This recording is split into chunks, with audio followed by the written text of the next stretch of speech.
Possibilidades de verticalização no bairro Jardim Alvorada e região. Situado no Brasil, na região Sudeste, no estado de Minas Gerais e na mesorregião metropolitana de Belo Horizonte, a cidade de Ouro Preto possui vários distritos, e no distrito sede está localizado o bairro Jardim Alvorada e outros que compõem a região que o cerca. E é deste local que viemos falar um pouco para vocês hoje. A origem dessa região se deu a partir do bairro Nossa Senhora de Lourdes, e as ruas Presidente Castelo Branco e Professor Salatiel Torres foram as primeiras a serem formadas. Ao longo delas foram surgindo casas ainda com características dos casarões do centro histórico. Mas, com o passar do tempo, novas ruas surgiram, e com isso ocupações mais modernas, principalmente verticalizadas, foram sendo construídas nas extremidades do bairro. Vale lembrar também que o lugar ainda se encontra em expansão, pois ainda existem muitos lotes disponíveis. E já que estamos falando das origens, vale contar também como se formou o bairro Jardim Alvorada. Antigamente existiam dois bairros, o Nossa Senhora de Lourdes, aquele que já contamos a história agora há pouco, e a Vila São José. Como o acesso de um bairro ao outro era bem limitado, na década de 70 o prefeito de Ouro Preto, Alberto Caram, teve a ideia de propor um bairro novo que unisse os dois já existentes e que colaborasse para a expansão de Ouro Preto, fornecendo novas moradias aos ouropretanos. E assim se formou o Jardim Alvorada.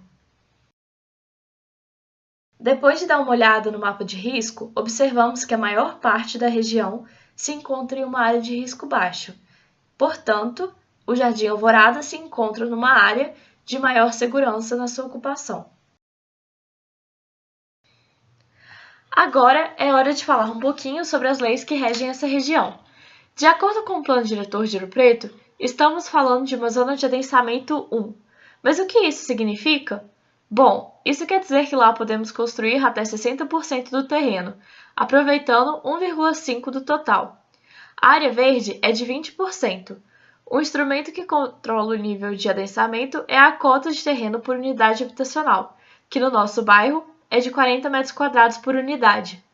O comprimento frontal do lote deve ter no mínimo 10 metros. A área mínima de um lote é de 250 metros quadrados e a altura máxima é de 14 metros, podendo ter 4 andares. Temos uma curiosidade.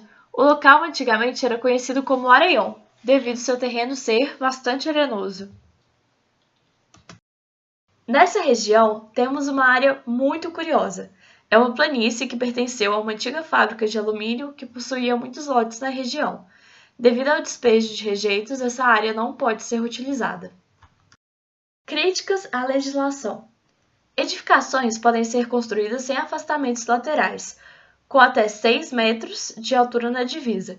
Isso, estaticamente, se torna inviável, pois polui visualmente o bairro devido à variedade de tipologias que já existem.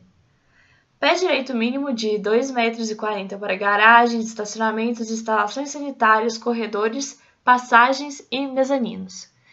Isso não tem base, gente. Ouro Preto, sendo super úmido, favorece o surgimento do mofo.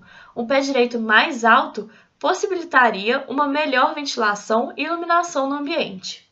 Mas também percebemos algumas irregularidades na região.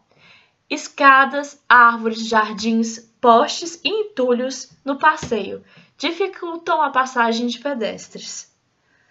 Janelas na divisa, falta de infraestrutura na maioria dos pontos de ônibus, ou seja, pontos sem cobertura, assentos e locais inadequados.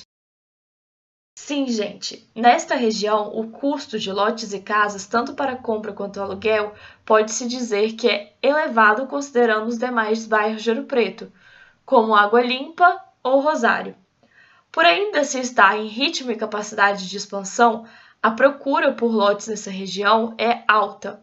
Os lotes variam de 270 a 450 mil. As casas podem ter custos de até R$1,5 milhão e o aluguel varia de R$1.000 a R$4.000. Vale comentar também sobre as vantagens e desvantagens dessa região que notamos ao longo da nossa pesquisa. Apesar de não ser algo presente em todo o bairro ainda, o fato de existir coleta seletiva de lixo nos chamou a atenção como um ponto positivo. Já a pouca quantidade de pontos comerciais é algo que pode dificultar o cotidiano dos moradores, apesar de deixar o bairro bem mais tranquilo. Como já falamos mais cedo, também há uma ótima possibilidade de expansão do bairro. No quesito saúde, o ponto mais próximo da região é a UPA, o que dificulta o rápido acesso para o atendimento. Temos também como ponto positivo vias largas, que atendem mão e contramão. Quanto ao lazer, não existe muitas opções na região, porém uma região bem tranquila. A falta de escola pode ser um ponto negativo para os moradores. É um bairro de baixo índice de criminalidade. O calçamento está bastante precário em algumas localidades. Está numa zona de maior liberdade construtiva, seguindo os padrões do Plano Diretor de Ouro Preto, é claro. O transporte público passa a cada 1h30, em média, ou seja, para aqueles que não têm o carro, o dia a dia pode ser bem difícil. E para finalizar, nós procuramos moradores da região para saber outras opiniões. E acredite, elas foram bem distintas. Uns aprovaram sistemas de iluminação, outros não. Alguns acreditaram que as ruas estão em um bom estado, já outros disseram que não precisa de uma reforma e mais cuidados. Teve também quem se queixasse do descaso total da prefeitura com a região, enquanto um novo entrevistado considera os serviços básicos de boa qualidade. Esse vídeo foi feito pelos alunos de Projeto Arquitetônico 3, Alice Queiroz, Carlos Alexandre, Débora Puperi, Nádia Fonseca e Rayane Ribeiro.